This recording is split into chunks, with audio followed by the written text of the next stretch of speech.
All right, let me ask you something.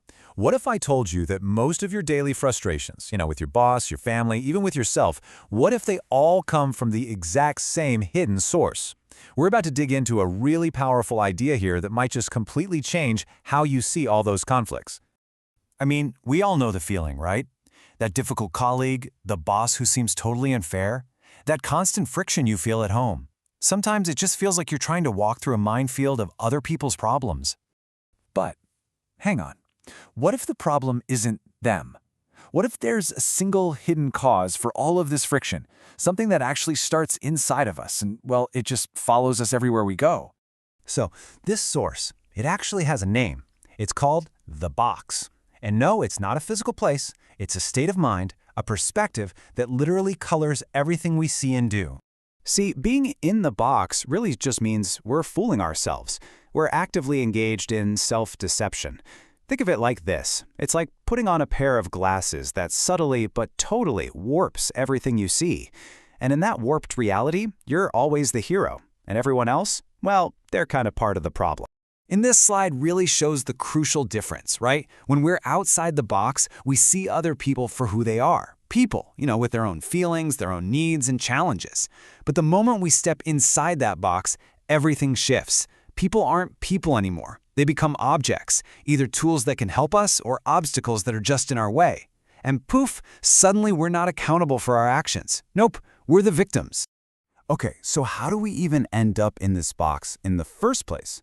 Well, here's the thing. It's not an accident. It's an active choice we make, and it all starts with one specific act. The source material has a great name for this, self-betrayal. And that is the gateway to the box. It's that exact moment when you feel a little nudge, an impulse to do the right thing, maybe for yourself, maybe for someone else, and you consciously choose to just ignore it. And the process is actually deceptively simple. Check it out. First, you get that little sense of what you should do. Then comes the choice to go against it. That action, that's the self-betrayal. And boom, that's the key that unlocks the door. And just like that, you've stepped right inside the box. Let's think about a really simple example. Say you decide you're going to wake up at 5 a.m. to exercise. The alarm goes off. You know you should get up, but you choose not to. You hit snooze. That tiny moment, choosing comfort over your own commitment, yep, that's self-betrayal. And what happens in the very next second? Your brain immediately starts cooking up excuses to justify that choice. Oh, I worked so hard yesterday, I deserve a rest. I'll just do it tomorrow, it's not a big deal. These justifications, they are the actual walls of the box. They're built specifically to make you feel okay, to feel right about doing the thing you knew was wrong. All right, so once we've betrayed ourselves and we've built up these nice, strong walls of justification, what does life actually look like from inside this box? Let's take this whole idea and apply it to a really common scenario from the source material, the workplace. So you're at your desk. You have that feeling, that sense that you should be productive, right? You should be focusing on your work. But you betray that little impulse, and instead you choose to waste time. Maybe you're scrolling on your phone, or you get caught up gossiping with a coworker. Okay, and this is where the reality distortion really kicks into high gear. To justify slacking off, it's not enough to just be a person choosing not to work. No, you have to become a victim. The whole story you tell yourself has to change to make your choice feel not just okay, but completely necessary. And this is the result. All of a sudden, you start inflating your own virtues. I'm the only hardworking one around here. You exaggerate everyone else's faults. My boss is clueless, my colleagues are so lazy. You see, everyone else becomes the problem, which, how convenient, completely absolves you of your own self-betrayal. But this distortion, it's not just about work. It fundamentally changes how you see every single person around you. Just think about this super simple, everyday moment. You're on a crowded train, and you put your bag on the empty seat next to you. A person looking for a seat isn't a fellow traveler just trying to get home anymore.